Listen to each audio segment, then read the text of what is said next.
તો અત્યારે હાલ એક મહત્વપૂર્ણ સમાચાર સામે આવી રહ્યા છે, તેની પર નજર કરી લઈએ। અપડેટ આપને જણાવીએ તો ધોળકા અંબેઠી જવાના રોડ પર પાણી જ પાણી જોવા મળી રહ્યું છે। તમામ જગ્યાઓ પર પાણી ફરી વળ્યા છે। ગટરના પાણી રસ્તા ઉપર ભરાતા લોકોમાં રોષ જોવા મળી રહ્યું છે।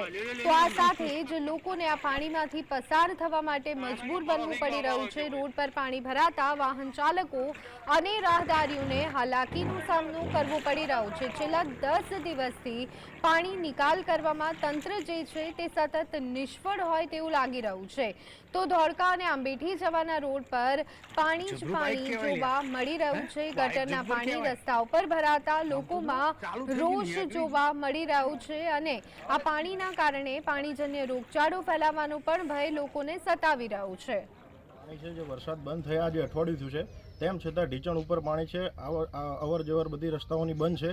આ ગામ આંબેઠી અને અંધારીનો જોડતો મેન માર્ગ છે। નગરપાલિકાના પાપે અમે બે ગામો હેરાન થાય છે।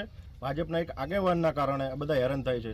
ભાજપના એક આગેવાનની મોટી ખેતી છે, જેના કારણે નગરપાલિકામાં સાંઠગાંઠ કરી આગેવાનો જોડે નગરપાલિકાના ગટરનું પાણી આજે આ બંને ખાડા તમે જોઈ રહ્યા છો એમાં નખાયું છે। એ પછી આગળ પાણીનો કોઈ નિકાલ નથી। વરસાદનું પાણી ભરાયું 10 દિવસ છતાં કોઈ પાણી નીકળતું નથી। અહીંયા તમે જુઓ અહીંયા કેવી ગંદકી છે, બધું નગરપાલિકાનો કચરો નાખે છે, આ બધું નાખે છે। નગરપાલિકાના સીઓને મેં કાલે ફોન કર્યો હતો, એમને પણ રજૂઆત કરી છે, તેમ છતાં કોઈ પગલાં લેવામાં આવ્યા નથી।